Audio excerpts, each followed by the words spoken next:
2, 1. Oops, I miscounted that. No, you started with 2. It's fine. Oh, did I? Oh. Yeah. Hi, everyone. Hi. I'm John. I'm Jackie. And we're Alright, let's try that again. And now we might be live. Okay. Sorry about that. We did an introduction, and we're not sure if it even went through. So here we go again. I'm John. And I'm Jackie. And we're ILUIK Games. Oh my gosh. We haven't done this in a while. We're a little out of practice. A little rusty. But we are back home in Texas. We are back from Philadelphia and from PAX Unplugged. Tacos! Yes. Yeah. I went 5 days without tacos, and that was extremely hard. That's really hard for anyone from Texas. Yeah. I don't know how people live without tacos. And I still haven't gotten a Whataburger. I need to get a Whataburger tonight. Yeah. But you know what they did have in Philly that was kind of amazing? Texas Wiener? No kidding. We did find a shop that said Texas Wiener. Yeah, it was very close to the convention center. Yes. We were not sure what that is. Well, John thinks he knows what that is. But they had really, really awesome Asian food. They did. We went to Little Chinatown. Oh my gosh, we went to Chinatown, Yeah. and we had like bao and mapo tofu, and oh my god, it was good. And then we had Japanese another night. You almost said that with a Hispanic accent. Mapo tofu. Sorry. Anyways, yes, mapo tofu. I had something that Jackie had shown me, takoyaki balls. Is that right? Takoyaki. So yeah, they're like fried octopus balls. Yeah. And some good ramen.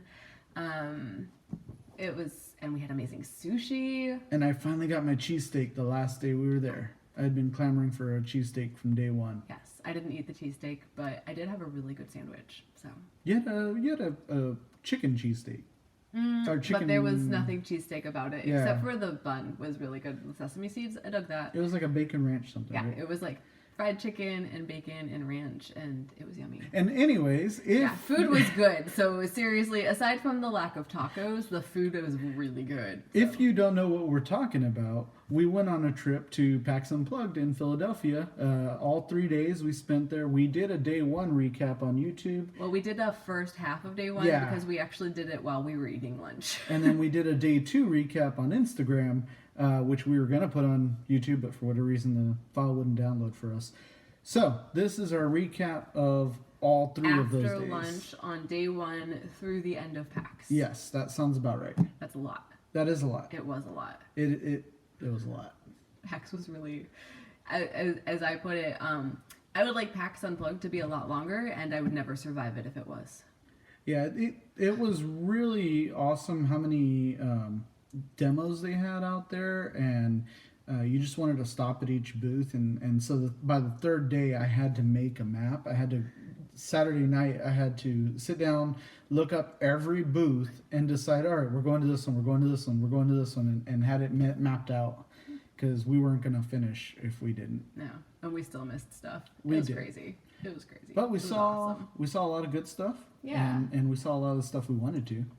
So if you missed our first half of day one recap, you can go back and see that. And we did talk about Noctiluca and Unmatched Jurassic Park, the Downforce Wild Ride expansion, and Mental Blocks. So if you want to see anything about those, we talked about those in the previous edition.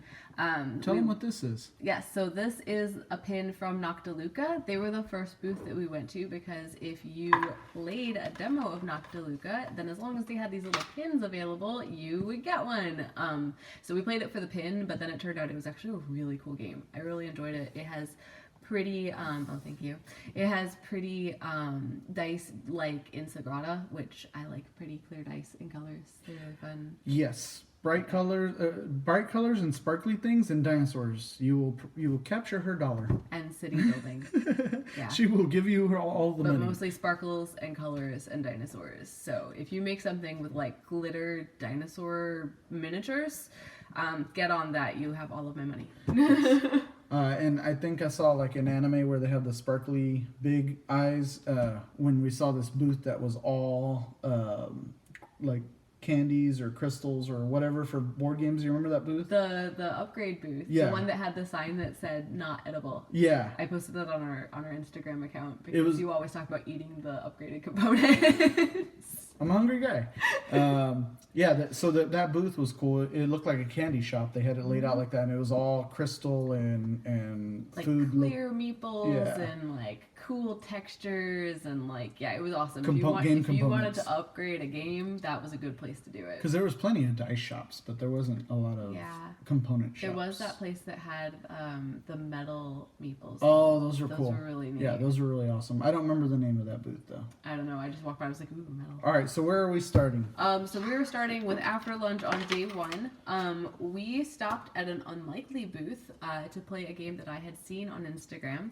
The booth was actually Bicycle, like the people who make the playing cards, and they're getting into party games, which is kind of fun.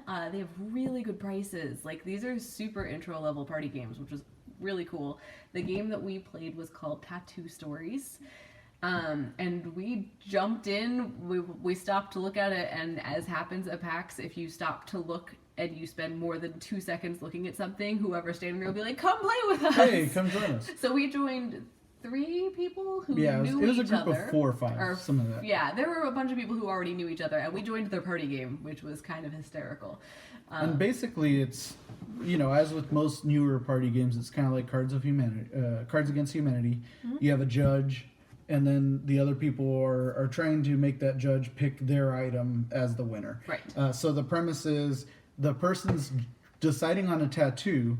You're all tattoo artists. He's given you, I think it was 3 items. Prompts. It might have been 5. It was a lot of prompts because at Yeah. some point I was like, how am I going to fit all of these? So he gives you, let's say, we had Afro, Ghost, favorite fruit. It was just fruit. Oh, fruit. But part of it is playing to the person who's judging, so you might want to like find out what their And the favorite fruit sun. is. I think the sun There was was in the there. sun, and there was something. Oh, chicken food. Chicken Chicken foot. leg. Chicken leg. Chicken Which leg. Jackie took as chicken foot. Yes, I interpreted that differently from the rest of the table, but that is what put me over the top. It is. So basically, you get a certain amount of time. You draw those components into a tattoo. That they are getting like permanently inked on them, so you can't erase while you're drawing. You have to like just keep drawing. And I don't know if you've ever seen those reality tattoo shows, but they'll sit there and explain like, oh, this is what the tattoo is about. This is the story behind it, blah, blah, blah.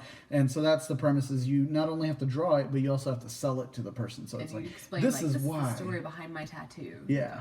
So I had a strawberry with an afro and a sun in there, and he was eating a chicken leg, and the ghost was his lonely friend who wanted a chicken leg, but he couldn't eat it. Yeah. Yeah, that was funny. Yeah, I told a very epic story of revenge, which again I think might be what put me over the edge. I don't know. Did you get pictures of those drawings? I didn't. Aw. No, I did not, which is sad because I should have, because they were kind of hilarious. Yeah, they were pretty funny. She had like a big old chicken foot on top of someone's head. No, it was on top of the upside down pineapple. Oh, is that what it was? It Okay. was a story of revenge about taking down the chef that beat him in the pineapple upside down cake competition on Food Network. That's what it was. Okay. It was yeah, epic. That's kind of hard to remember. It was really- So she won that round. It did. Yeah, and that was all we played of that game, but it seemed pretty fun. It was if- entertaining. I see why we're seeing that pop up a lot, and it's like $20. And Yeah, it was it's cheap. got whiteboards and markers and all the cards, and it's got a really attractive box. So super cool party game. I think something like that is more creative and therefore more fun than Cards Against Humanity. And it's nice to have party games in your stash. So You just have sometimes you have those people that don't. Like, I don't draw. You know what yeah, I mean? I think that one was ridiculous enough. By the time you throw down like 5 topics, nobody can draw that anyway. So, Yeah. like there's nobody can be like, oh, I can't draw, because I'm gonna feel like, how am I gonna cram all of this into a drawing anyway? Like, no, it doesn't matter. So yeah, that was super fun. We stopped by a booth that had a less our style game. So I have a friend who is really into EVE Online and giant space freighter games, the open world type of things. And we saw this booth, and the right away, I mean, the art was like, oh, giant space freighters and cosmic stuff. And I was like, oh, this reminds me of Ari. I'll never play the game, but it reminds me of my friend Ari. So I took some pictures, and then the guy was like, hey, do you want to hear about it? And I was like, I don't know. know. And then he started talking about it, and to our surprise, it actually sounded really interesting. It did. It sounded really cool. It's open world. It has lots of different ways that you can win. So you basically choose the path that you want to take, and whatever path you take can actually result in a win condition. I kind of remember that he said it was also scalable for time. It is. So you choose your objectives, and that tells you like how quickly you can do it. So we neglected to name the title of the game. It's XIA, which I'm guessing is Zia. I was thinking Shia, like something like that. You know, all the sci-fi things that are like China's going to take over space. Yeah. I'm assuming it's Shia. And then Legends of the Drift System.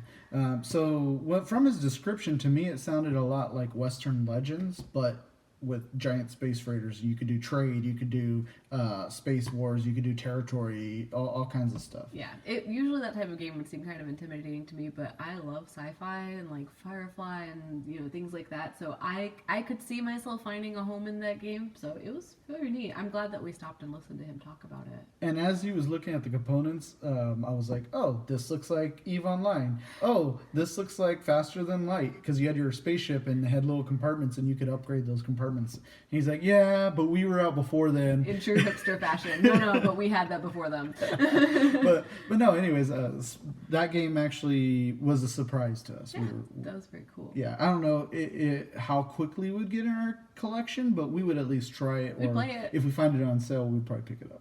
Yeah, or if we found it in like a game library. A game library, yeah. All right, next one. Cool. So we checked out the First Look section a couple times. First Look is where all of the Essen releases show up. And it's cool because they're set out and there's enforcers who can teach you, for the most part, how to play. But it's very busy. And so a lot of times you like swing through First Look and you're like, and every single table is completely packed. We're not trying anything right now. So we were swinging through First Look, see what we could find. And Yukon Airways was open. Had really pretty box art in different colors than you usually see. And so of course drew me in. Right. So we sat down to play and were instantly joined by somebody else who decided that looked interesting to them as well. So we played a nice 3-player game of Yukon Airways. This is a game that is it's a pick up and delivery game with some dice drafting and also some really good engine building. But basically you have passengers who are waiting on docks for your seaplane. Your dice. Yep, and so they're dice and they sit there and you pick up dice based off of some like color and number conditions. Mm-hmm. And then you have a map of the Yukon and it has destinations where these people can be going and you fly around the map and you drop them off. And it costs you fuel. Exactly.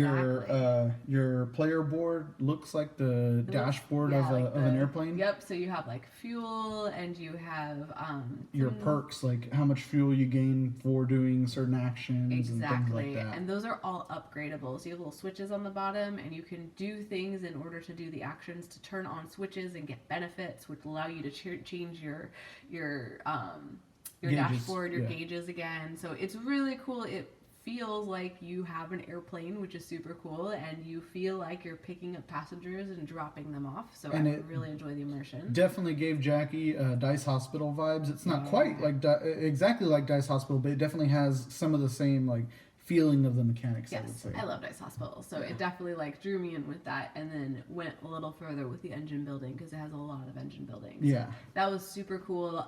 Loved the game, and then discovered that we can't buy the game. So come on, Essen releases, show up, get it together. So it is by Ludo.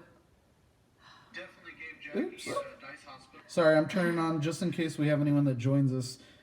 Turning it on. Oh, Yosef commented to us. He said, hope the trip went well. The trip went very well. And hi, Yosef. Thanks for joining us. All right. Yes. So, yeah, anyway, once that hits the shelves, that will definitely be in our collection because I really enjoyed it. And it was really pretty. It was really well made. And I'm looking forward to playing it again. I don't remember who the Ludo something, but they're all Ludo something. I'm guessing Ludo means game in another language. So we did some more demos in the expo that evening. So we did stop by Animal Kingdom. So Animal Kingdom, I forgot what the booth was. but the We stopped developer was because there. We have one of the games from Fire that in the developer. Library. Yeah, it was that developer. John was this close Publisher. to going over and telling them how he felt about that bag. See our Fire in the Library playthrough to get that joke. But the designer of Animal Kingdom was there teaching his game. It's a very pretty game. The artwork's beautiful. Yeah, pretty much the whole reason that I said yes, I want to learn this was because there was a pile of meeples in different animal shapes for each player. So totally in. There was actually no reason for them. It's totally abstract strategy. It is a pasted on theme, but it is a gorgeous pasted on theme. So there's like no reason for the animals. There's no reason for that. The guy actually told us when he was designing it, it was a completely different theme to begin with. Right. And it got changed to be more appealing.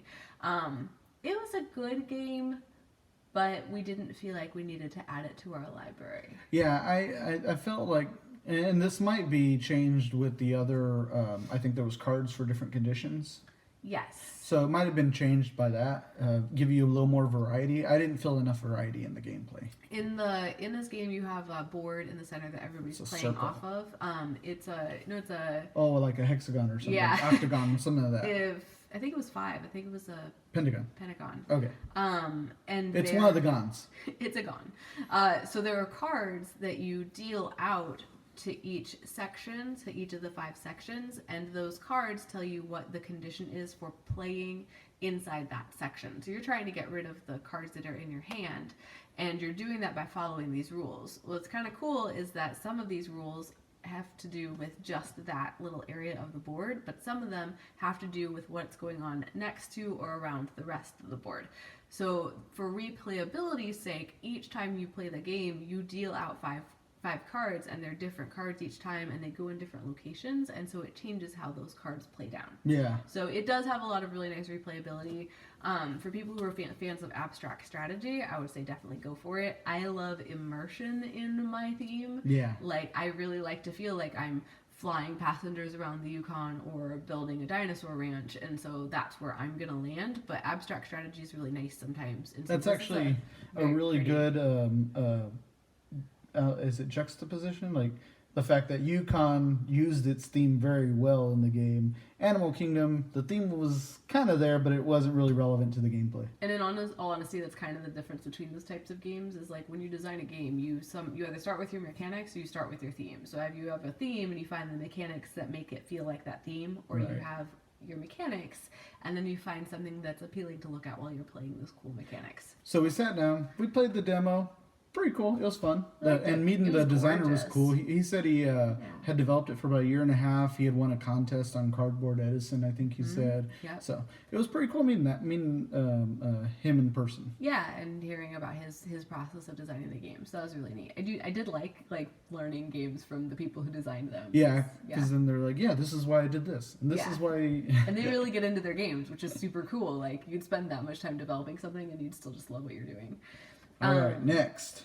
We found a giant game at the ILUIK Games booth. So Jackie loves ILUIK Games. We don't actually own any ILUIK games. I really she want loves the ILUIK aesthetic, games, but they're tiny. They're so cute. The I booth love was little really mini pretty. games. It was, and they had most of their games set out. Like were those Japanese games? ILUIK Games, I believe, are from Japan. Yeah. Yes. They're a language independent. So none of their games have any text on them. So they are actually designed so that you can play with anybody, no matter what language they speak. They look like games you would find at IKEA. Yeah, like the way they're the very design minimal. is. Yeah. They're hysterical. But I liked the Lucha Libre one that they had. That had some really cool art in it. And then so Jackie wanted to see, what was the game? Deep Sea Adventure. Yeah, so and they Deep had a Sea giant Adventure, version. I see people playing it all the time. I knew it was a push your luck game, and I knew that a lot of people really enjoyed it. It's probably top of my list, along with Fake Artist Goes to New York, for when I finally get my own ILUIK game. I still don't own one. But they had giant Deep Sea Adventure, which is hysterical because the whole concept of ILUIK games is that, the boxes are literally like this big. And so here's this huge table with this huge Deep Sea Adventure, and like the little pieces you put down are this big, and there's a big old dice you're rolling, and it was super fun. Yeah, that was fun. And it was like right before It was like as close we were of the closing, we expo. walked by and she was like, "Do you want She's a like, demo?" "No, just keep And I was going." like, "The expo closes in 3 minutes." And she's like, "Oh, we can get in, we can get in." So we played with her, which was really fun, and we totally died. Yeah, we didn't make it back to the submarine. So you're trying to collect treasure and then make it back to the submarine before time runs out. And you're sharing one oxygen tank, and if one person pushes their luck, they run everybody out of oxygen. Worst and as planned dive ever. Hey, we're really poor. We're gonna get that treasure. We're gonna pull it up. We're gonna be rich, and then we can afford more than one oxygen tank. But yeah, it's kind of funny because you are supposed to be working together, but as you pick up treasure, you get heavier, you use more oxygen, and then it's harder to get to the surface. And you're like dropping treasure as you go up to try and get to the surface. And yeah, Yosef was asking me asking me. Did I say acting? Acting. He was acting me. Yosef was asking me what the name of the game was. So Animal Kingdom was the abstract Pentagon game. Yeah, so that was Oink, and Oink. that is actually where we ended our expo that night because that's where we started the next day. I remember that. But before we went home, or actually after, I think we went and got dinner and went back again. And got, that was the night we got the sushi. We had to go very far away from the convention center in order to actually get food. We had to like lift away and get food and come back. And I got sake. Yes, it was worth it. It was good sushi. Again, the food in Philly. But we came back and we hit up the very busy lending library. And we found one of the 2 games that was on John's I want to play this game list. So the criteria for that was like, hey, games that we don't usually see in a game library here, something, you know, that we might not be able to try at home when we don't have enough time. Or things things like that. that we see and think, I might like that, but I'm not willing to buy it to find out. Right. So you go through the lending library, and it was near the end of the night, but they still had a pretty good selection that night. They did, but it's crazy. You go in there, and there's people, like, picking up games, and something good goes down, and, like, 3 people dive for it. Yeah. And so it's funny, because you're, like, in this crowded library with all these people who are like, oh, I want to try that game, And you can only check out one per person. One game at a time. But you'll, like, hold them and be like, maybe this one, maybe this one. Yeah, we were like, hey, we'll grab this one. Maybe if we see something better, we'll grab something else. Yes. So we ended up with Zolkeen, and what was the other one? It was a city game, Expansity. Yes, it was Expansity, which we never got a chance to talk to. Well, we gotta tell the story. Yeah. So we get Expansity and Zolkeen, and then as we're heading to the table, we hear, "Hey, would you like to play a game? Or can I play a game with you?" And I'm like, "We don't know how to play this. We've never played it before." And he's like, "Neither have I." Yeah. So I was like, okay. Zolkeen was on his list. He wanted to learn how to play it also. So we sat down, as you do at PAX, with a total stranger to learn how to play a game, which is, again, coolest thing about PAX. Sorry you're at work, Yosef. Oh. Enjoy the rest of the day. He's telling us he had to get back to work. Oh, okay. So we sat down, and it was one of those games where you're pouring through the rule book for a good 30, 40 minutes and figuring out the setup.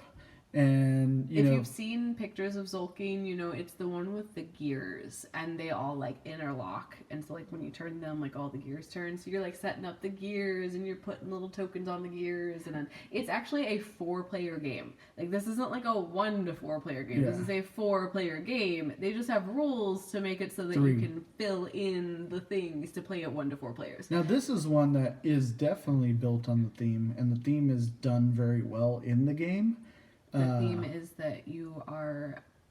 You're trying to appease the Aztec gods. Yes. So you have your Aztec pyramids, and you're appealing to the Aztec gods with your offerings of corn. Yes, and you have slaves that wound up being a little corny. Yes. All right. Anyway, so dad jokes aside, we wound up playing it, and we didn't really. It didn't vibe with us. It didn't stir us. It didn't spin our gears. Yeah. Another one. So, and we. It was, mind you, also like 10:30 at night when we were trying to learn this game. When you hear, yeah, we were very tired. We were tired. But when you hear worker placement and resource gathering, you know, that's usually, it's in our wheelhouse. Yeah. But it just didn't click. Visually, I didn't actually love it either. Like, the gears were a cool concept. Yeah, I liked the way it worked. Yellow. It was, yeah. So, you know, if you love that game, that's definitely your type of game. It just wasn't our type of game. If you own and love that game, I recommend that you paint it for us and just show us pictures, because that's really all I wanted to do with that game was paint the gears. Yeah, and so we spent most of our time on that and never even got to Expansity. We never got to Expansity. We gave in, threw in the towel, and went Actually, back we to didn't even sleep. finish the game of... Oh, because no. it was already getting we to be finished 11. like round 1. Because so the game's divided into quarters, so Yeah. like quarters of the year, and then we finished like the first quarter, and then we were like, the guy we were playing with was volunteering at a booth, and so he also needed to go to work the next morning, and we were wiped out and wanted to hit more of the expo the next day, so we were like, and we're like, done. we got to get up early. We're done. We tried it. Yep. Have a good night, man. Checked it off the box. All right. So that was day 1. That was day 1. So day 2, we went in to tackle more of the expo. Yes. Because And all the demos. the expo was very time consuming. There's a lot of booths and a lot of demos. And so the demos take up a good everything chunk. looks appealing. And as you walk past booths, people are like, hey, do you want to play our game? And who says no to that? I mean, we said no I to a don't say no to couple. that. We said no to a couple, but we're not going to say no to games that look appealing. Right. So all the games we saw that we tried were appealing, save maybe... No, I think all of them, right? I think we really enjoyed most of what we demoed. Yeah. And some of them were surprises, which was awesome. One of the first places that we saw on day 2 was one of my favorite publishers, ILUIK Games. We saw ILUIK's booth. I think I owned all except for one of their existing games. The guy was like, "Do you want to see any of our games?" Or like, "We played that, we played that, we played that." Own it. The only one we don't own that they actually have currently in publishing right now is Coral Islands, which surprisingly I did not back, even though it does actually fit my requirements of pretty clear colored dice. But it matched another game that we had, so I didn't bother. But they had 2 games out that are coming out to Kickstarter in February, and I'm super excited because they fit even more of my favorite things. Yes! They're little mint tin games. Well, not really mint tins, but they're little tin games. She's They're been meant on to travel. a tin game kick lately. I love travel games. Well, especially because if we're out and about and we're just sitting there and she's like, "Hey, let's play a game." Okay. Cool. If it fits in my purse and we can play it while we're like waiting at a restaurant, I love it.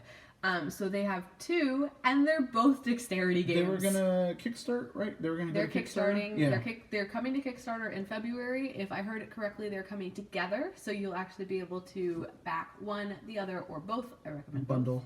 both. But they're dexterity games, and they're little, and they're in a game, and one of them is cat themed. So if you follow our Instagram, you will notice that there's a stacking themed by my daughter Gabby. She has to stack every single game we play. meeples. Yeah, stacking meeples. Dice, And stacking everything. So the first game. The first game is called Kitten, Kittin, and it is about stacking cats. Yeah. Cat meeples, and they're colorful, and they're like different shapes. Like you've got like the Archie cat and the sitting cat. You get a card, and it tells you, hey, they need to be in this design, this many cats, and this high or whatever. And then you race each other to see who can build it and correctly fastest. Yeah.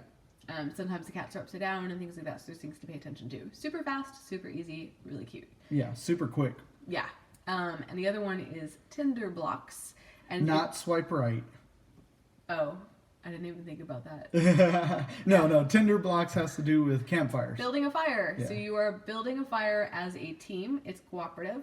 Each time you draw a card, it tells you what you must place and how. Very much men at work. And also it uses tweezers, and it'll tell you like you can't use your dominant hand. Non-dominant hand or less dominant hand. I like the fact that they phrased it that way. We definitely got Men at Work vibes from it. Yes. Yeah. I found it a little easier than Men at Work. Yes. Men Yeah. at Work is so hard. Oh my gosh.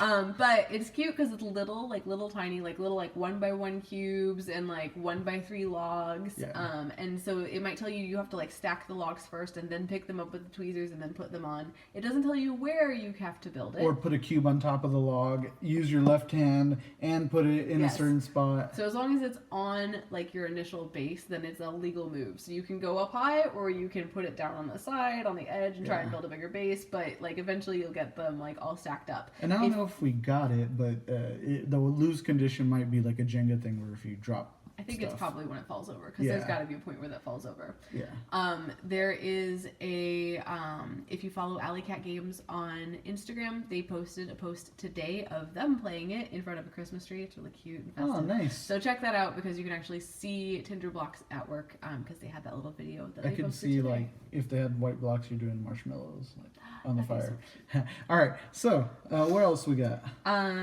We found something that you know what? We actually purchased stuff this day. We didn't even like bring that up. Yeah, we did. Well, we're this getting was not there. the first thing we bought. We're getting there. Well, because we revisited some stuff and we're going to purchase stuff. But we went to, I thought this was the Renegade Games booth, but maybe it was like, I don't know. No, it was something else. Like a game store or something. But they had a few people demoing stuff on tables, and this was one of the things that they were demoing. Got drawn in by the itty bitty box, and the one line that was used to sell us on this game, which was, do you know how to play tic-tac-toe? Then you already know how to win. Yeah, because it looked interesting. We saw the pieces out, and he was like, oh, well, you already know how to play this game. It's tic-tac-toe. But I'd be an idiot to sell you tic-tac-toe, is literally what he said. And it was a good line. It drew us in. We played it.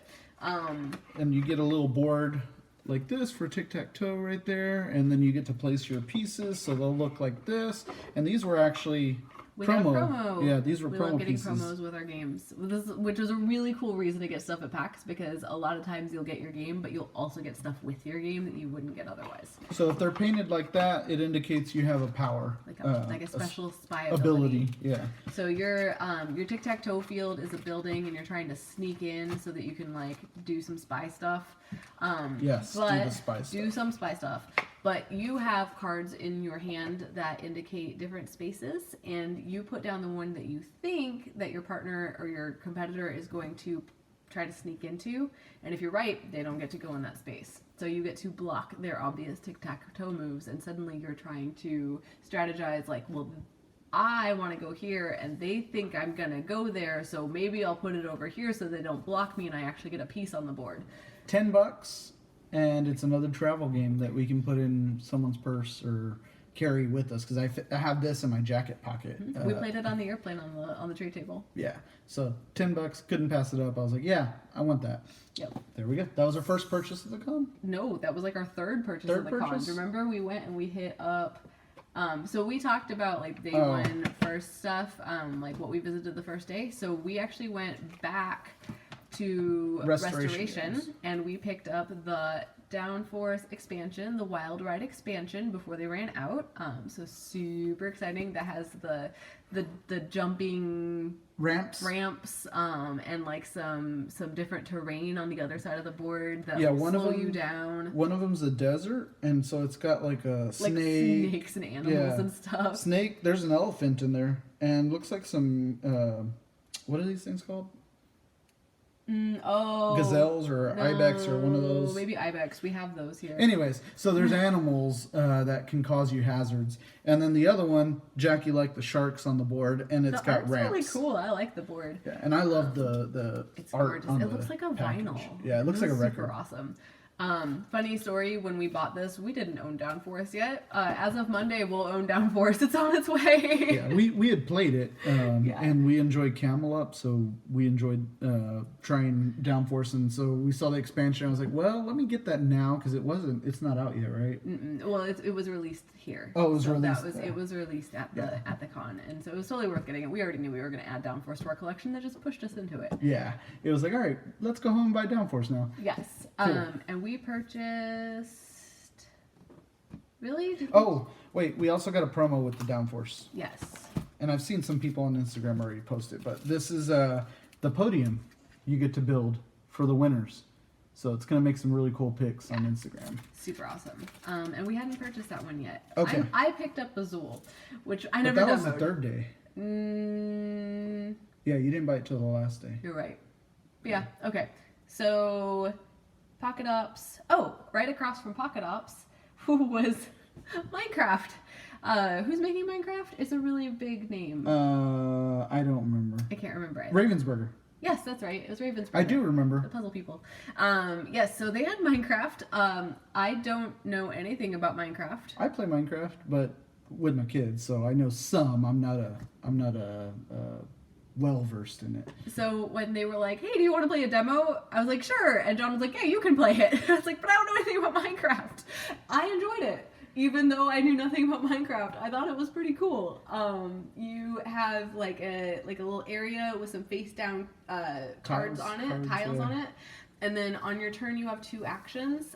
So you can like move around, and if you move in between tiles that are not flipped yet, you flip them over, and you might reveal like buildings that you can build, but you also might reveal, what do they call them? Mobs. Bad guys. Yeah. Bad guys. So mobs are in Minecraft. You're like Endermen, spiders, skeletons. You know, all those things. And then on the side of your board, you have this communal cube made up of smaller colored cubes. And those are the things that you use to build the buildings in order to take them and put them on your personal, like, Your Minecraft building blocks. area. And so they're little building blocks. And so some of the actions you can take is to go over and take them if there are a top and at least 2 sides visible. So you like take certain ones, but you can only take them off the edges and the corners to start with. And so that starts filtering down. And each time one of those layers disappears, that starts the next round. And there's different win conditions for each round. But basically you're walking around, you're fighting baddies, you're taking buildings and building them, and you're putting them inside your little space that you're building on, and that allows you to like make big areas of certain types of. Yeah, you had like a player mat, right? That you were filling up with your spaces. Yeah, and it's got like different, like there was a snowy area. Biomes. And like yeah, there we go. So different biomes, and sometimes it'll be like, you know, types of buildings, and so the win conditions change each turn. It was actually very in-depth and very fun. I sent pictures to my kids and they were like, I want it. Yeah, and that was part of why I was like, I feel like we should try this, because it's like, they're going to want to play a Minecraft game, and I want to know if it's any good. We'll pick it up eventually. Yeah, it was actually, I enjoyed it. It was really good. Definitely a good game to pick up on sale. I'm sure it'll be at Target, because it's a Ravensburger game. Yeah, it'll definitely be at Target. We'll keep an eye out for that, because I had another game that I want to pick up at Target next time. I'm not a representative of Ravensburger or anything, but I'm guessing it'll be at Target. Yeah. Oh gosh, this one. Another party game. And another game that we learned from the designer, which honestly, here, before we start talking about this, I just want to say that I feel like this game should come with him, because he made that game hilarious. That's illegal. You can't sell a person. Like buy him, you just rent him or something, or like a hologram, like you turn the box upside down. And it's was just recently on Kickstarter, right? It was on Kickstarter. I had kind of a similar reaction to the Kickstarter campaign. Yeah. So the game that we stopped and played was Sausage Party. It's exactly what it sounds like. But it was really funny. So the Kickstarter campaign, I do remember seeing this thing called Sausage Party and thinking, this is gonna be ridiculous. I'm gonna open this and read it and send it to John so that we can make fun of it. And then I opened it and I read it and I went, this is hilarious. Why is this hilarious? Now, I don't know, like, it's chaotic when you're playing it because it's real time. Everybody's playing cards at the same time, and we played 4 players. I don't know how much innuendo and conversation you can have while you're playing it, but having an overseer, somebody who is playing, yes. Yeah. And so this is the deal. So the game itself, it's a matching game. Yeah, it can be played. Well, it's like almost like matching solitaire. It's very interesting. The game itself can actually with gotcha mechanics. Yes, it's got some take that. It can actually be played clean, and that was the joke in the Kickstarter campaign too. Was this is a family-friendly, very clean, super wholesome game about hot dogs on a grill. But when you play it with certain people, for example, the designer or you or the girl across the table from us. So we sat down with a couple, and we were opposites. So I was like the girl, and Jackie was like the guy. Yeah, and so she was like making jokes and making him blush, and he was making jokes and making me blush, and the guy who's running the table was like dying laughing because he just feeds on people with dirty minds. Yeah, when he sat down, he was like, "How are we playing this, guys? Are we playing this family friendly?" And I was like, "No, yeah, not family friendly." He was like, "Yes." And I think in the first 3 seconds, like they put down a card, and the what girl was like, it was number 3. It was the wiener, and it was a 3. Yeah, so it turns out that those 3 correspond to measurements. Yeah, and so But he's got like a backwards cap on, and like you can see like his boxers above He was his a bro. jeans. He was a bro. total bro. And so he puts the card down, and the girl goes, "Oh my gosh, it's you!" She goes, "Oh my gosh, honey, it's you!" And the guy goes, and the guy that was showing us the game, demoing us the game, he was like, "Oh, I'm sorry." Died. Yeah, and it was from that point. It was just like, yeah, we were into the gutter, and it was hysterical. The girl was hilarious because later on, one of the cards was the hot Italian who was like a 7, and he drives a Vespa. and she was like, "Oh, give me the hot Italian." Yes. Oh my god. So. Yeah, it was, like I said, I think the game depends on who you have playing, what kind of mindset you're in. Like, it almost needs that lead up. They even had a spicy chorizo. They did. They did. All right. It was hysterical. But yeah, it's like this chaotic, everybody has a grill in front of them, and it has like 3 spaces, and you can only play the same type of sausage on top of the same type. And so once everybody's grill spaces are filled up, it's like, oh, mine are full, like I'm gonna start throwing them on theirs. And I can only have 3 of the 3s. I can only have 4 of the 4s, and then you gotta bun it. Yep. So that way you can you gotta like have a bun in order to play it to take it. But if I see she has 3 3s before she buns it, I can go, here's a 3. Now she's over, and it gives her negative points. Yeah. So yeah, it was funny. I actually did like completely kill everybody. She won. I told everybody as soon as we said it, I was like, oh gosh, it's one of these games. She's good. They said real time game, and like 3 people went, "Aw," and I was like, all right. Yeah, because we played, what's that game with the matching? Retro something. Retro Lunacy. Oh yeah, Retro Lunacy. And that is that kind of game. She kills me at that game. That's what it's like. It's like matching. I feel like they feed well into my Diner Dash addiction. Yeah. Like I feel like the same thing that makes me good at Diner Dash makes me good at those games. I get the zone. It's funny because I'm good at multitasking in real time with live stuff, but card games, I'm like, hold on, wait, no, over here. Ugh. Yeah. Anyways, that was fun. It was a really fun break. Yeah, it was. Definitely. I don't think we personally would never have a chance to play that game. No. But with a group like that, it was hilarious. It was totally worth it. Yeah. Take it to a corporate party. Take it to like your college dorm. Corporate party. Same thing. Okay. No. Take it to your corporate party. All right. So next. Oh yeah. So we went and we played one of my favorite games, which I brought home with me. Yay. So this was at the Yellow booth. Turns out Yellow makes a lot of games we like, which I never actually realized. IELLO, not yellow like the color. Like yellow. So we played Ishtar, and Ishtar is stunning. So up until the point, I feel like Ishtar just popped up out of nowhere, but they have these like awesome little tree meeples that I was starting to see on Instagram, and I was like, all right, I want to know what this is about because people seem to like this game. It has shiny crystals and really cool tree meeples, and it's really pretty. Worker placement? Yeah. Right? Well, area no, control? not worker placement. Not area control. But it is area control. There is some engine building. Fits well into my wheelhouse. Plus, it's gorgeous. You're building the gardens of Babylon to please the goddess Ishtar. Mm-hmm. Crystals, pretty things, all about it. Yes, it looks pretty cool once you start building your garden and you start stacking stuff, and there's flowers, and then you have the crystals, and your crystals let you buy things, right? Buy extra upgrades. Yep. And you start scoring. So it's really cool game. Yeah. We played we had to stop that demo early too because they left, right? Well, we were getting ready to go to Dice Tower. We were getting ready to go to a forum, and they were going to a wedding. Yeah.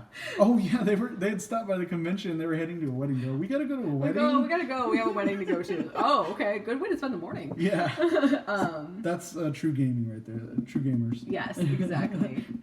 So yeah, this we loved and brought it home with us. And because we bought it there, we got promos. And so the promos replace the highest scoring tree cards. And we'll hold this up and kind of wave it around. There we go. See those crystals in there? So those are really right here, hologram. Up here. So yes, the highest scoring trees are getting replaced with pretty hologram cards in our game. Promos. Good reason to buy games at the shows. Yes. Okay, what happened next?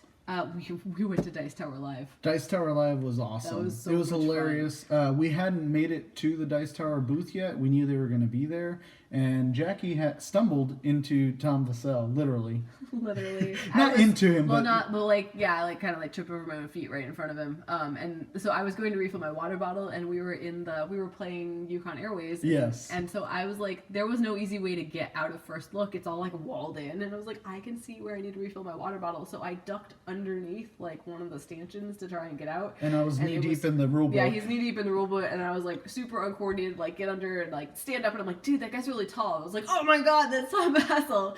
And then I'm like looking to try and catch his eye, and he's like in the rule book. I'm like calling him, dude. Yeah, so I see her phone. I'm like, uh-oh, what happened? And she calls me, and she's like, hey. She was just, like, I just looked up at her. Yeah. I don't even think you told me anything on the phone. She goes, didn't answer your phone. You just looked and then looked up. It was hilarious. that's how phones work, right? Yes, that's how phones work when you're in a convention. It's slightly starstruck over other YouTubers. Yeah, anyways, we really love Dice Tower. So we made our way to Dice Tower Live. Yeah, so Dice Tower Live was super fun. It was the top 7 unsung games. It is now up on their channel, so you can go see why it was. Like, it will be listed as top 10. It will. But it is top 7. It was top 7. Yes. But totally worth watching. It was hilarious. And it's like I guess it will be like Sam's last live with them. No, they did a top games of the year. Oh, okay. And it was a goodbye to Sam. Oh, I haven't watched it okay. yet, but I saw the title. But yeah, so we got to see Sam live, which was awesome. Yeah, so it was an hour-long show, and I think we laughed almost like pretty much the whole time. It was good. It was really fun. It was just like watching their YouTube channel, but except that you can hear everybody else laughing while it's going on too. It was really funny. Live laugh trap. Yes, we were the laugh track. There you go. So yes, we did that. After that, we actually went and did some touring. So we went and we saw the Independence Hall and the Liberty Bell. Yes, so that was on my list. I didn't get to see Rocky. Next time. But we did go back after the expo closed and after we were done with our touring in order to do another first look game. Yes. Sabotage. This is what we are. We're sabotage. No. Different kind of sabotage. Different kind of sabotage. So it was Ryan Goldsberry. It's a Tim Powers game illustrated by Ryan Goldsberry. Yeah. Good combo. Anybody who knows like Burgle Bros, The art, Driver, like the art and the components are top notch. Yes. It's kind of like Battleship, honestly. Like I heard someone say Captain Sonar. Which is also kind of like Battleship, right? Yeah. Okay. We haven't played Captain Sonar. It's on my list, but you need like 8 people to play. Yeah. So. But someone said it's like Captain Sonar with spies. Yeah. So. It has miniatures, which are super cool. The art's really pretty. It's very colorful. Very 60s spy pulp. Yeah. Art. But you have like a barrier between you. It's a team game, so you have 2 teams playing against each other. You never went back for the print.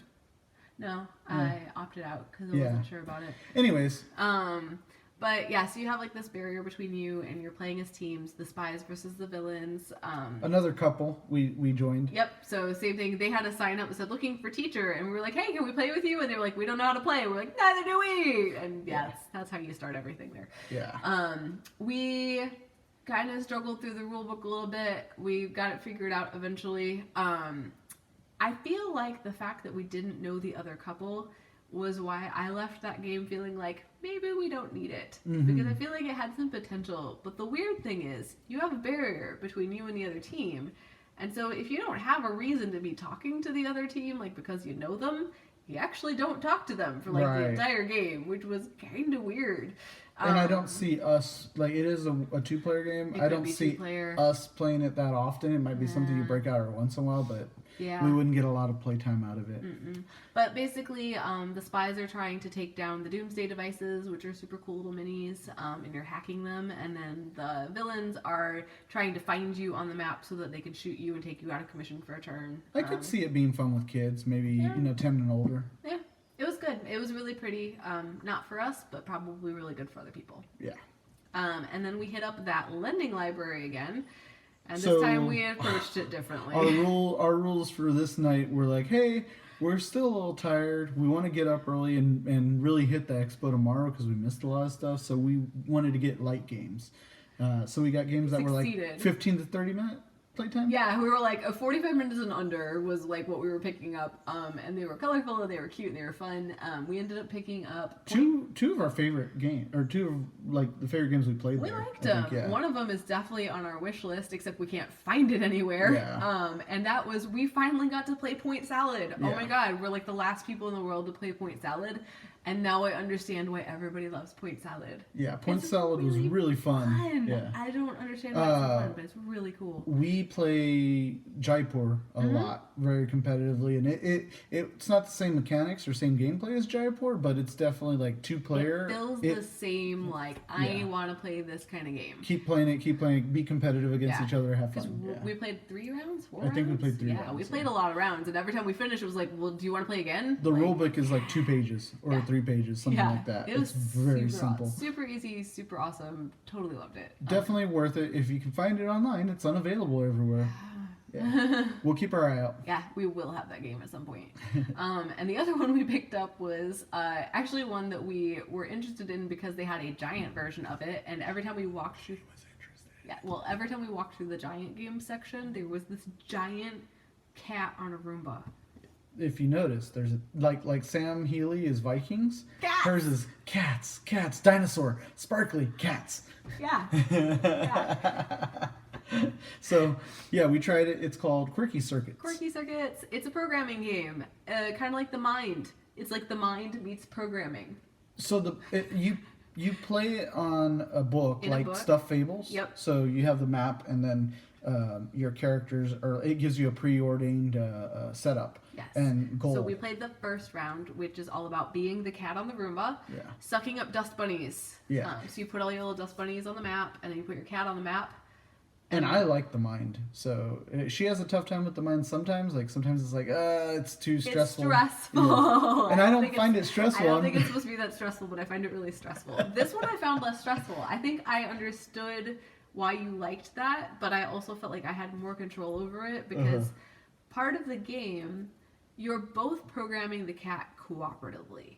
And you're doing that with cards that only you can see that tell it, like, I'm going forward 1 space, I'm jumping forward 2 spaces, I'm turning right, I'm turning 180 degrees, and you're playing them face down at the same time as each other and trying to get the cat to go around the map and suck up all the little dust bunnies. And you're not supposed to like say, hey, I have can't this talk to each card, other. or coordinate or anything like that. In You fact, can it tells see you to on say beep boop beep boop in the instruction booklet Yes. if you feel like you if need you to feel say like you have something. to say something.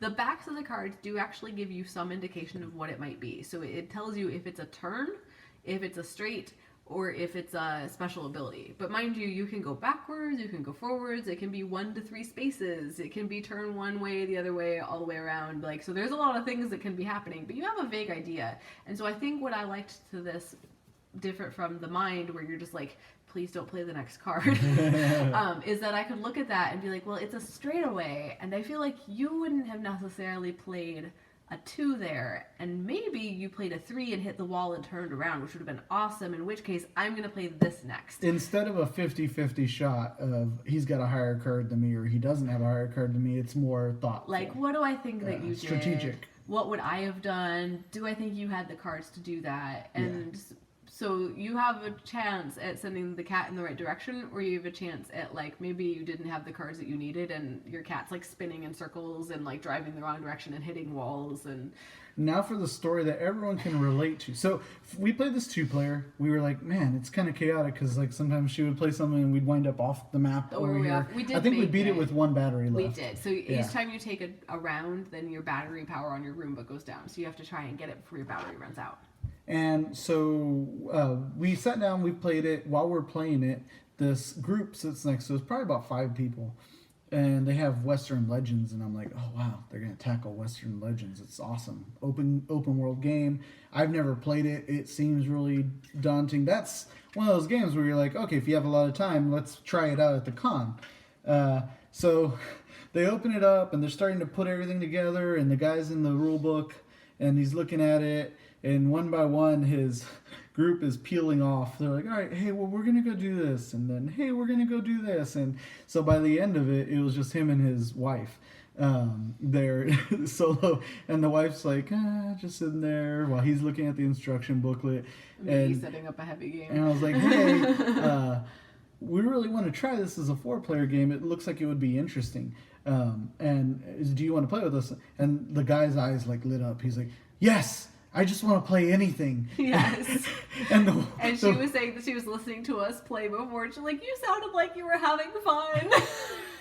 and so they joined us. They boxed up Western Legends, and they joined us, and we played, and it was fun. Actually, I thought it was easier with 4 players. It was really weird. We were fully expecting chaos. I was like, I want to try this with 4 players because I just wanted to see the chaos of like 4 people blind programming this cat. Yeah. And we like didn't make a single error. Like the cat went exactly where we needed it to. We had it done in like 3 rounds. We made one error. It was like it turned, but then we returned it. Yeah, and we figured out that the error happened because you kind of look at those cards and be like, I think something bad happened. Let's fix that. Like we did really well. Yeah. It was really funny. It was cute. I think that would be a fun to add to the collection. Another one that kids would enjoy. Yeah, especially because of the theme. But I enjoyed it, and I would say like we don't need it right now, but at some point we'll probably have that game, especially if it pops up in a sale. And I would even say like for all the people coming out with the youth programming apps, it'd probably be a good step way into that too. I do love that the programming apps actually like this one felt the most like actual programming to me, which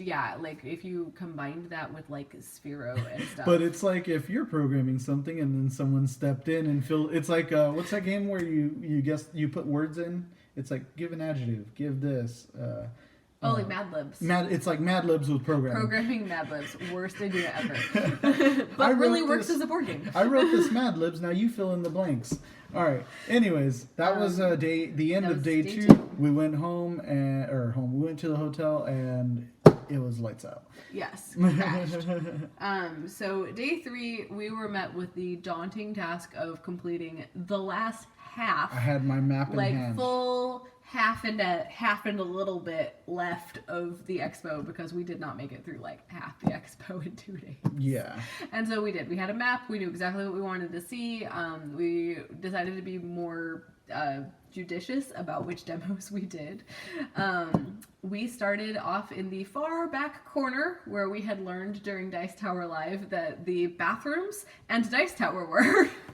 They're in the very, very. They were like the last. Nobody puts Dice Tower in the corner. Well, they except got put PAX. in the corner. PAX put Dice Tower in the corner. Dice Tower in the corner. Oh, before that though. But we went for breakfast that morning. Yeah, and while we were in line for breakfast, walking through the market. We were walking in, so we kept going to breakfast in Reading Terminal Market. Reading Terminal Market is awesome.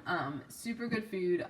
On Friday and Saturday, all of the Amish restaurants are open, and oh my god, delicious! Best like blueberry pancakes and donuts ever.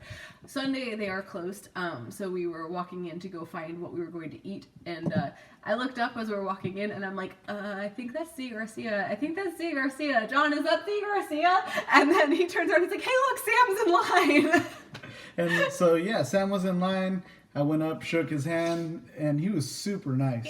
Sam was awesome. We took a selfie. And he was like, him. "Hey, you want to can we take a picture?" And he was like, "Yeah, let's do it." And, yeah. And then, so we have the "I Love You" and "I Know" hats from Star Wars. We wore on Sunday. I was wearing my channel. I was wearing my beanie at the time because it was cold. So she was wearing her "I Love You" hat, and without knowing that was the thing, Sam was like, "Where's your I Know hat?" And I was like, "It's in my backpack."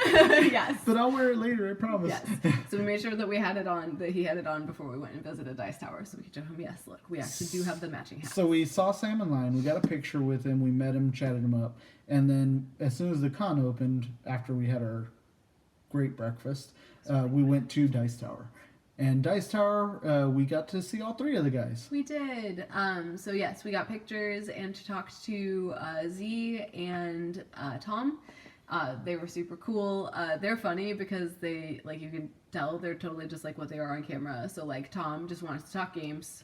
Tom Vassell is like Blinders board games. Yeah, which is awesome. It's super cool. I'm sure he gets a kick out of being in a place where everybody else around him is like that.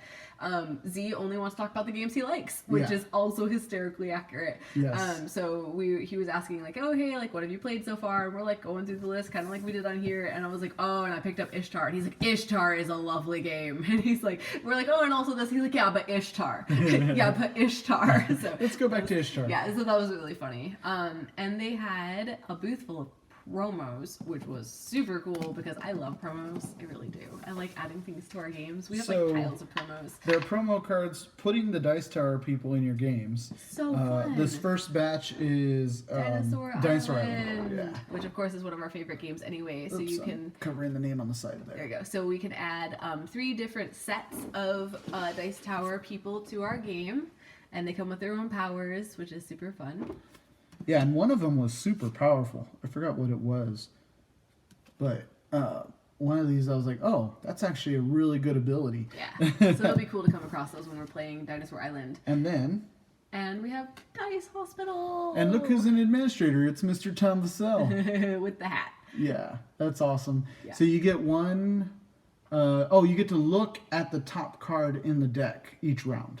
So that's the one I think I said was pretty powerful. That is, especially because we usually play 2-player. So if you play 2-player, you actually get the choice of whether you're going to put down a card or a space, like a room. So actually being able to peek and see what it is a neat little power. And the artwork's great on them. The production, I mean, they match the games and everything on the back end. This is why I love these kinds of things. This is part of why we backed like Tantrum House and things like that, because I love when they include you watch these channels because they're fun and you like the people. So it's really cool when the promos are personal, and they add things that you like and little in-jokes into your games. So those are super cool and I'm excited about them. Speaking of promos, what did we stop at next? We went to the Flux booth, of course, because we own so many versions of Flux. Yeah. And we talked to a woman who was both a Flux fanatic and a co-designer of Anatomy Flux. She was the would she say she was the advisor, consultant. The consultant, yes. So she's an ER. But why? Because she's an ER doctor. Yeah. And so when they decided they were going to make Anatomy Flux, they were she was so animated and so nice. So cute. She was excited to be at the board game convention, I think. She was, and she was excited to be there with Flux because she just loved Flux. She's like, let's talk about Flux. Yeah. What do you want to talk about? Yeah, so we did. We talked about all the different Flux versions and what we like the most and why we like the different versions, and they gave us a promo. We got Baby Groot. Yay. Or Little Groot. Which one is it? Little Groot. Little Groot. So this is super cool. It can be added into any of the games, but we have Marvel Flux. So we're going to put Little Groot in our Marvel Flux game. So that's going to be super fun. Yeah, that was a nice little free promo. She was like, hey, do you want a Groot card? I was like, oh, yeah. Absolutely. So that was super fun. And we... Oh, yeah. Ticket to Ride. Ticket to Ride. That's when you went to Ticket to Ride. We did some other stuff before Ticket to Ride. Because this is... Because we played a couple of these before then. Oh, did we? Okay. We played this one. Oh, yeah. Another one that came home with us. This was actually on my list of games to try. I knew it was in First Look, but rather than playing it in First Look, we found them at the convention, and we learned it from the designer. So that was really fun. I should do a video like this. Just the whole time. Like the little dude that's like this over there. Uh-huh. Anyways. Yes, so Mega City Oceania. I had been seeing bits and pieces of this on social media, knew I wanted to try it. We actually owned the Jordan Draper game that inspired this game, and we still haven't played it, which is hilarious. It's still in the plastic wrap. But it is a dexterity city building game. I'm in. Yeah, so you sit down and you're like, okay, I think I know what this is about. But again, it's another real-time game. And you have to build your building, and people can stop you building your building, so you can't build your building while it's your turn. Like, you have to choose your 2 actions you're going to do, and then if someone finished their building, they yell stop. So that nobody touches the table and destroys your building. Yeah, and so at that point you have to slide your building into a grid. You're not really sliding it, mind you. You are building a city in the middle of the ocean. Oh, it's being tugged in. It's like post-apocalyptic here. So you are floating your city. It's not post-apocalyptic. This is Elon Musk's we're more sufficient if we live out on the ocean rather than on a continent. So it's not Waterworld. it's not Waterworld. Okay. This is Elon Musk building a city in the middle of the ocean, which will really probably cool happen city. in the future. So this game is the one that predicted it. Oh, okay. But yes, you float your little building into the city. And you're building around a central park, and the parks have to do with scoring, and there's conditions you have to meet with your building. So Again, the designer, or one of the designers, I guess, he was really cool. He was there with us trying it out. I think he was a designer, if not, he worked for the publisher.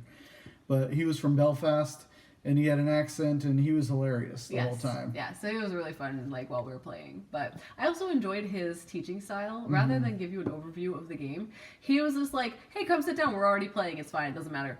And so, like, we sit down, and he's like, all right, here's your pieces. Go. And we're like, okay. So we just start, like, building stuff. And then at some point, I was like, I matched the conditions on this card. And he was like, okay, cool. And then he looked at my tile and was like, oh, good. And you met this requirement and this requirement. It's like, you didn't tell me about those requirements.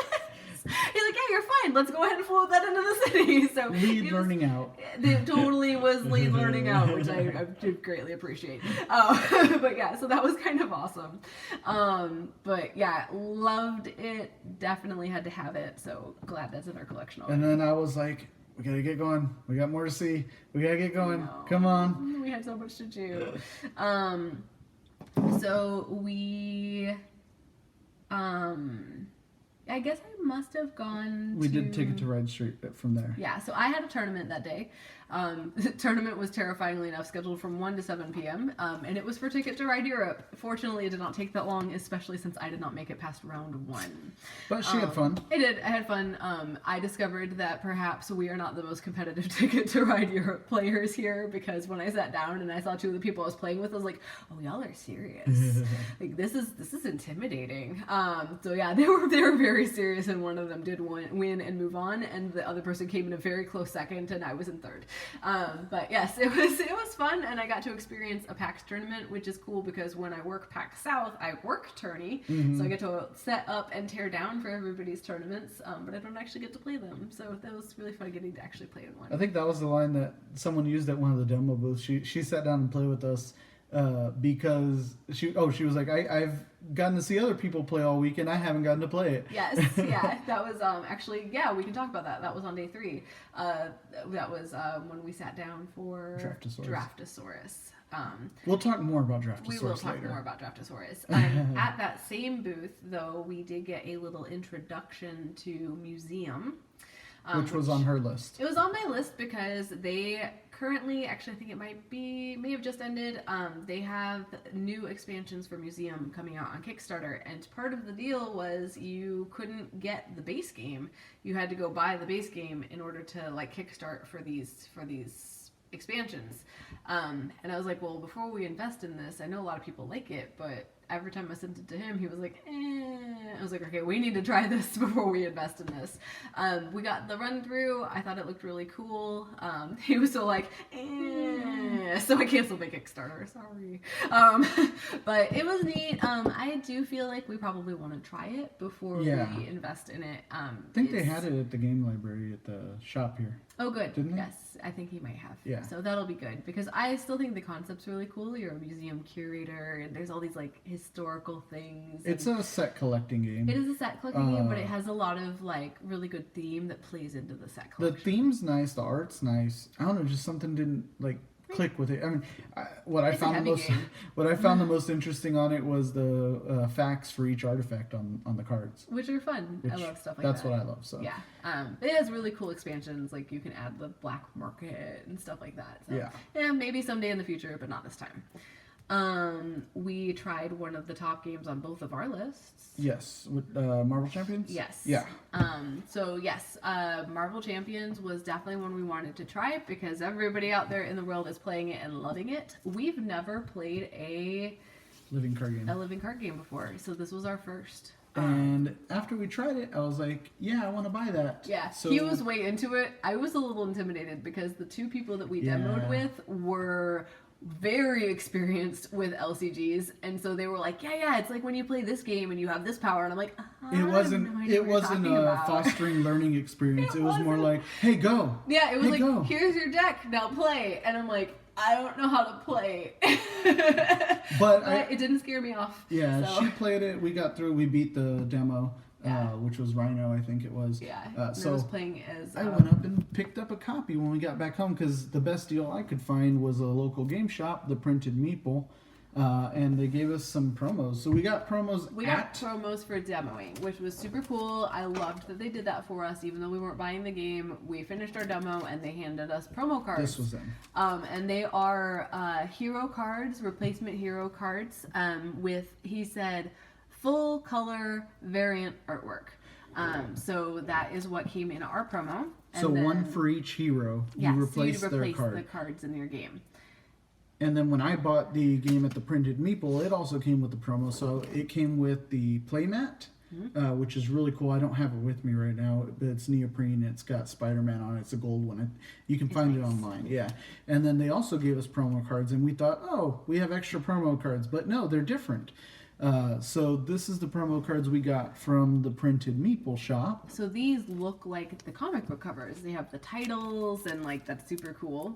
So you can see more color on the ones that we got here, and then the ones that we got from the Printed Meeple have the actual like cover artwork. So and they there's look like a cover. More differences too. So like Carol Danvers, we were noticing like the crop is different. Like you can see her whole plane in the other one. Yeah.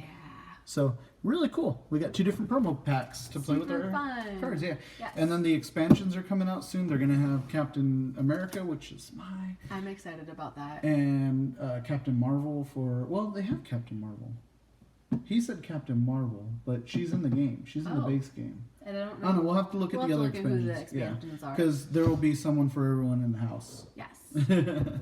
The core group is Spider-Man, Captain Marvel, Iron Man, She-Hulk, and Black Panther. Yeah. But yeah, so we went to that booth, tried out the demo, and then while she was at Ticket to Ride, Oh yeah, you got. I tried out God of War. I am a huge God of War fan since the beginning, so I got to try out that demo. It's a card game. It's cooperative. We played 4 players. It was one of the cats, I'm guessing. I'm hoping that was one of the cats. That or somebody knocking on the door. God of War was cool. It was really neat. It's very hard, just like the game. Like if you put it on one of the most difficult settings, that's probably what the card game was like.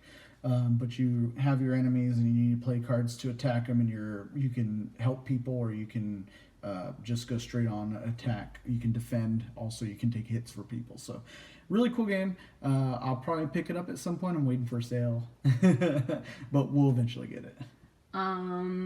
We tried an unreleased game at the, I should totally know their name, Deep Water Games booth. So Deep Water Games makes Welcome to. Yes. We did get to see a little sneak peek that they are coming out with Welcome to Las Vegas, which is a standalone version of the game, not an expansion to the existing Welcome to. I already have it pre-ordered. But they had another person standing out in front who was, it sounded like a designer working with Deep Water Games. Right. So not the same person who makes like their Welcome to line and things like that, but somebody who's working with them to publish this game. Right. And this game is called Monstrosity. Monstrosity. Draw. And it is a drawing party game. Funny concept. Essentially, the concept is that one person was abducted by aliens. And then when they came back, they were flashy thinged by the Men in Black. And they're trying. No, not yet. Oh, not you're yet. trying to get a description. Yeah, it was traumatic. So you had this. You're the guy saying, "Hey, what did the alien look like that took you?" Yeah, so you're the portrait artist. You're gonna make the wanted poster for Right. this guy. So the person who was abducted has a picture of the alien.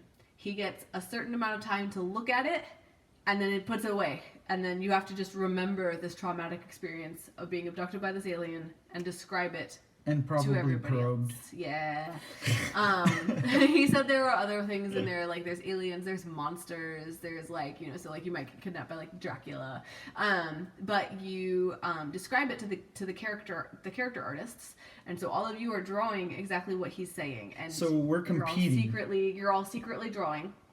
When you finish your drawing, then you show it to the person who was abducted. And they tell you, yeah, yours looks the most like my guy. Right. So that's how you get 1 point. Right. The next point comes from when the person who just described it flips it over and shows it to everybody, and then everybody compares all the drawings and the original drawing to see if he was an accurate witness. How close did he get, and was the one that he picked actually the closest to what he drew? Right. This one I did get a picture of our final draws, so I'll put that up on Instagram at some point this week. I don't think you posted it yet. I haven't posted it yet. There are so many pictures. I've just been posting packs for, like, incessantly. But keep an eye out for that because I did draw it. We were both very close. So like all three of the drawings are very similar. We did a good job of drawing our creepy worm, like, by default she's a better artist, but I just had a more, I guess, accurate, like, just like the way he was depicted. Yes. Yeah. So it was really actually very fun. So that is coming in the spring.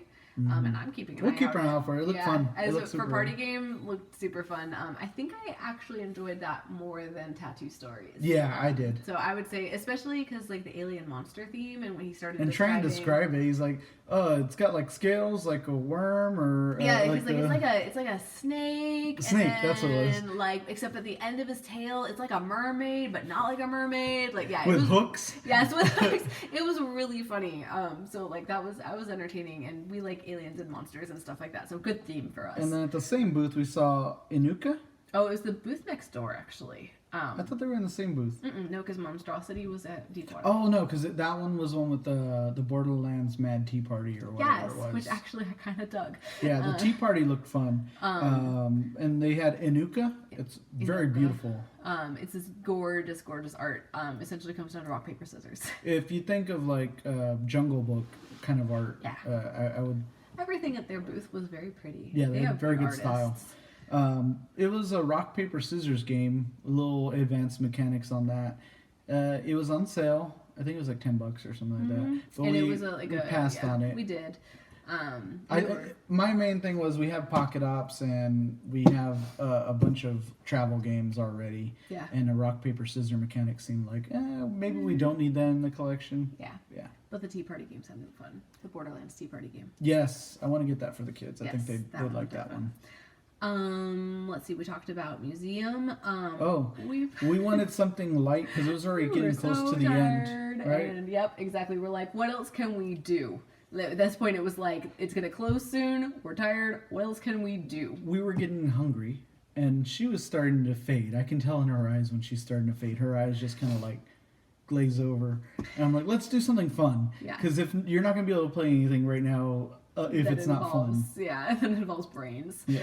So we tried Clask. We did. So the Clask booth was awesome. I've seen Clask at Target and been like, oh, that's kind of interesting. It's like air hockey. But they literally had two sides of the whole... Yeah, a huge booth. Yeah, it was a massive booth, and it had like a wall in the middle, and it was really cute. But they had Clask set up, like 3 per table all around this booth. And they were busy the whole weekend. Like, everybody was just popping over and playing Clask.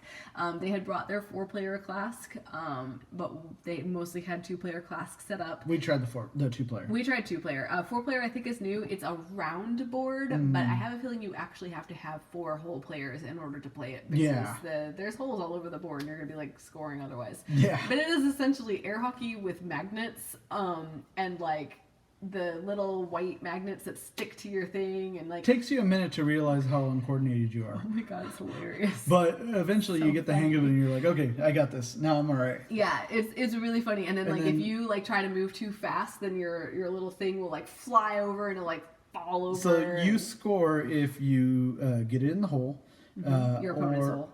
Yeah, and then the other way is if these little magnets stick to you. There's 3 on the board. If 2 of them get stuck to you, then there's 3 on each side. No, they were in the middle. Oh, they were in the middle. Yeah, Okay, so yeah, right three in on the the middle board. of the board, there's these So three she magnets. developed the strategy of knocking the magnets into me. Yeah, so I would knock them to his side and then try to get the ball near the magnets so that he couldn't go for the ball because the magnets were there. Yeah, that worked pretty well. She got me. I think. Did you wind up winning? I can't even remember. I don't remember who I think won. we tied and then tiebreaker. We played a few times. Yeah. It was hysterical. It was fun. I enjoyed the crap out of it, and that Yeah. is my when I get a really good coupon. You know how Target does those like buy two get one free and things yeah. like that? Because Classic is a little on the expensive side, but we will have that. We will totally have that. Yeah, That it was fun.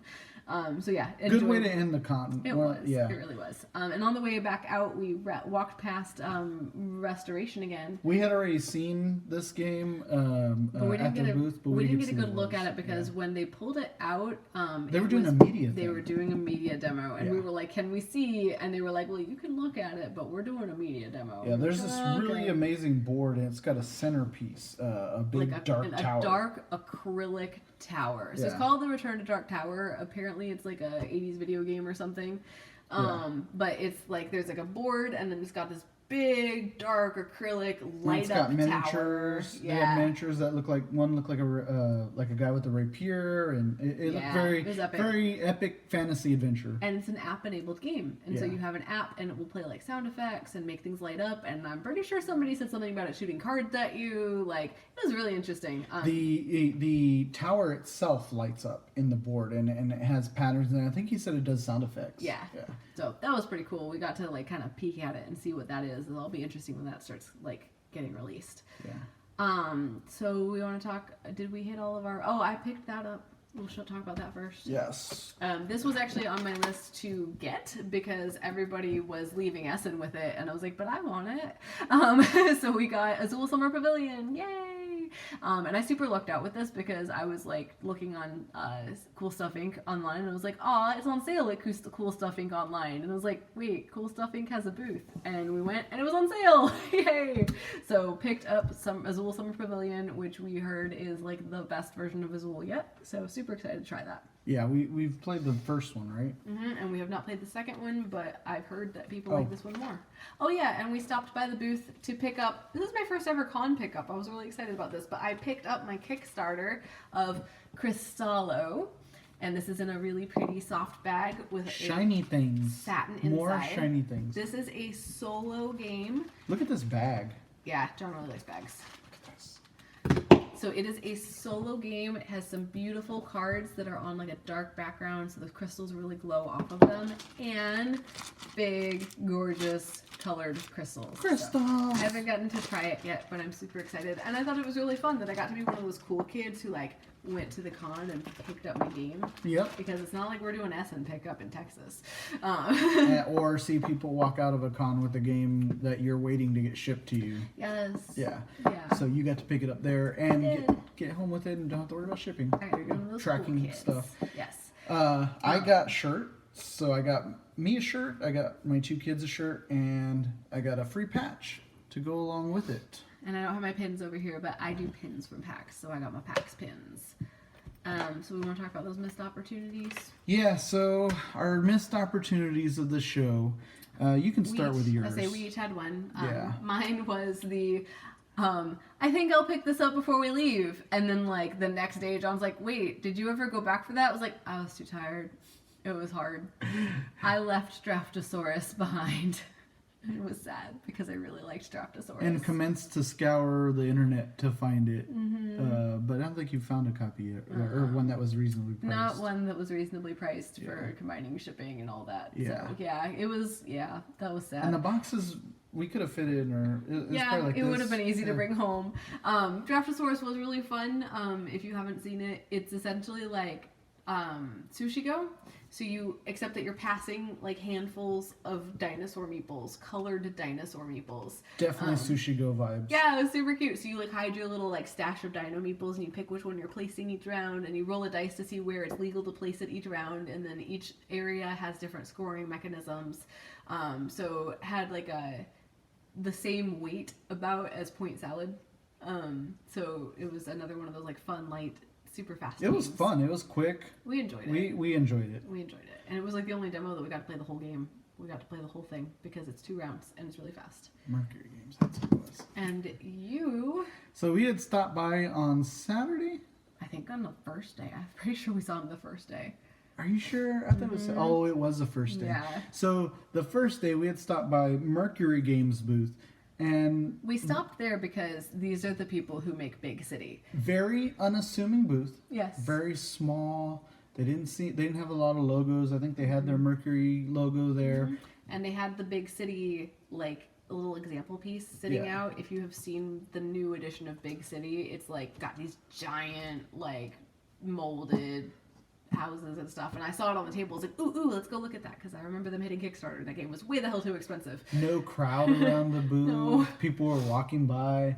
The guy starts pitching us his games, and they all sound really good. They all sound very interesting. Yeah. I would want to play He's a them. fascinating guy. Right at the very end, he shows us this game called Rail Pass. And Rail Pass is like this game where with 4 players, or I think you can play with 2 players also. think so, But yeah. you have a player board and you have a train in front of you, and it's got cubes, and you're trying to get certain cubes to certain areas. And there's like little standees with a Like bridge. tunnels and bridges. Yeah, And rivers. so the concept is the rails can move this way, this way, this way, or this way, And they this way, look this like way. trains. Yeah. So they're like wooden trains with flat spaces that you put the cubes in. And then they have little conductors. Yes, little conductor pegs. And so he's like, yeah, you got to move it over here, and there's strategy involved, and the conductor might have to stay the night in this town, and blah blah blah. And he's like, $15. And so I thought to myself, wow, that's a really good deal. It looks like a cool game. The cool. concept, the components were nice. Yeah. I was like, you know what? There's not a lot of people here. I'm not going to buy things on the first day because I don't want to carry them around the whole con and all that. So anyways, I passed it up. We didn't remember about it on Saturday, or we said, oh, we'll get it Sunday. Mm-hmm. Go back Sunday. And actually, we started seeing it in the game booths. And the game booths had it for $40. And we're like, ooh, we should go back to his booth and pick that up. So we go back to his booth, and he's like, oh yeah, we're sold out of it. And there was none on the table anymore. So essentially what I think happened is all the vendors at the PAX wound up buying all the copies and selling them there, like at Right. triple the price. Yeah, I was like, dang it, I should have gotten it the first day. Might be too early, but I think that might be a sleeper hit. I think it might be a game that people pick up on. Yeah. It was really cool. It reminded me of Sushi Roll. Sushi Roll, I could see that. Yeah, yeah. The pass. Yeah, The pass. pass and move. But you're, Except it's cooperative. I was gonna say it's more cooperative. It's cooperative, yeah. and you have a goal for like where you're trying to get your cubes to. Yeah. That's cool. So that was my missed opportunity, and I've been lamenting it ever since on Sunday. I was like, I missed it. We didn't get it. And we came back and I looked at the internet. There's a couple of places, so might pick up a copy. I'm waiting for the right price. Yeah.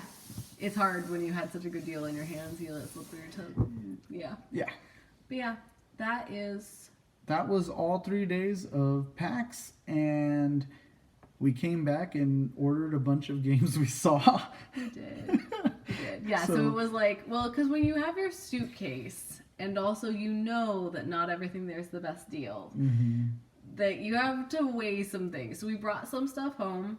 Mega City actually arrived the day after we got home. I ordered it while we were there.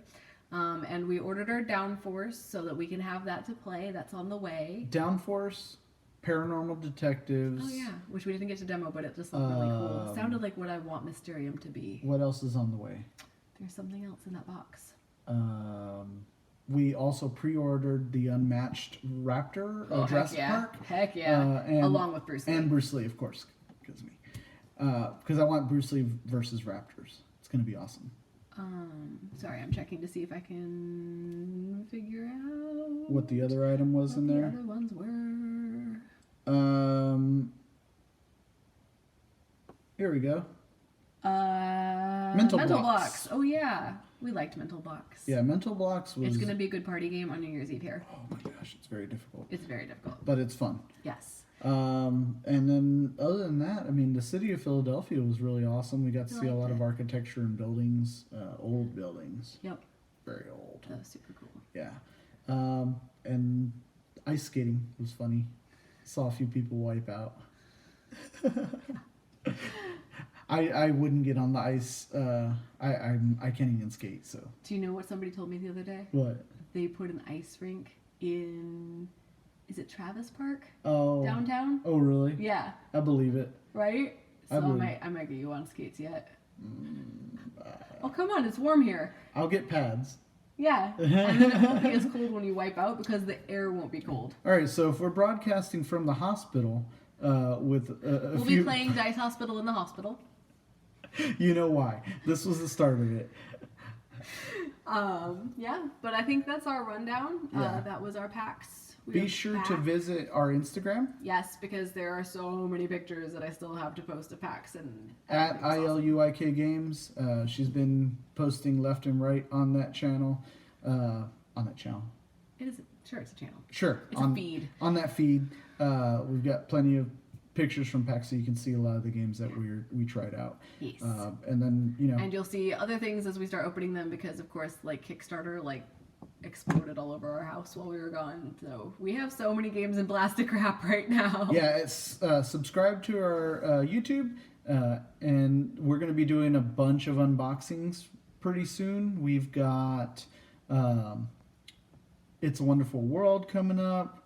Marvel. Well, I don't know if I'm going to do Marvel Champions. Are you going to do an unboxing of Ishtar?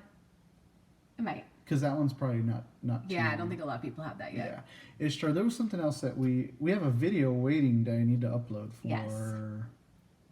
I What don't is even it remember for? what anymore. Yeah, I don't even. subscribe to our channel. We're gonna have a few unboxing videos coming soon. And hopefully some live playthroughs because holidays are coming up, so we might be able to play some more. Well, we're gonna have to because we have a We bunch have of games showing up. Yeah, we've got a bunch of games showing up. So, yeah, check back with us soon. It's up. Oh, I was trying to get rid of the ILUIK. Oh, okay. I can do that. There we go. Yes. All right. Other than that, that was our full PAX rundown. You have any questions? Leave us some comments. We'd be happy to answer. See you later. Bye guys. Bye.